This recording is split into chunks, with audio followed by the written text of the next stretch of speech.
Hurricane track forecasts have improved quite a bit over the years. And I think that's largely due to the fact that track is governed by the large-scale winds, and larger scales tend to be easier to predict.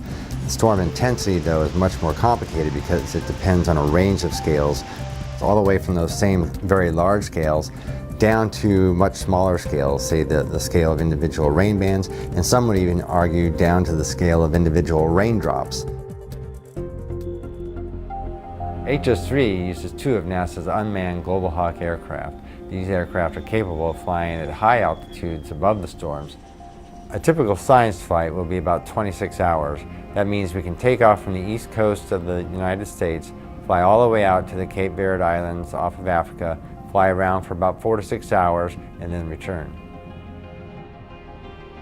We're looking at the relative roles of the environment through which the storms move, and then also what's happening in the interior of the storms and how those two interact to lead to storm intensification.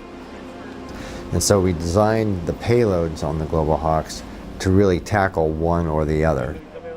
So on one Global Hawk that we call our environmental Global Hawk, we have a set of 3 instruments that take measurements of environmental temperature, relative humidity, pressure, and wind speed and wind direction.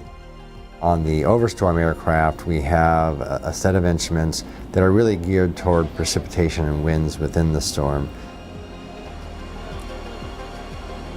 The ideal storm for us is a storm that comes off Africa, looks promising, has a nice interaction potentially with the Saharan air layer, moves north of the Caribbean islands and becomes a major hurricane, and then recurves and moves northward out in the central Atlantic where it's far away from land, but provides us with a good laboratory for getting measurements and really understanding the more significant storms, which are the major hurricanes.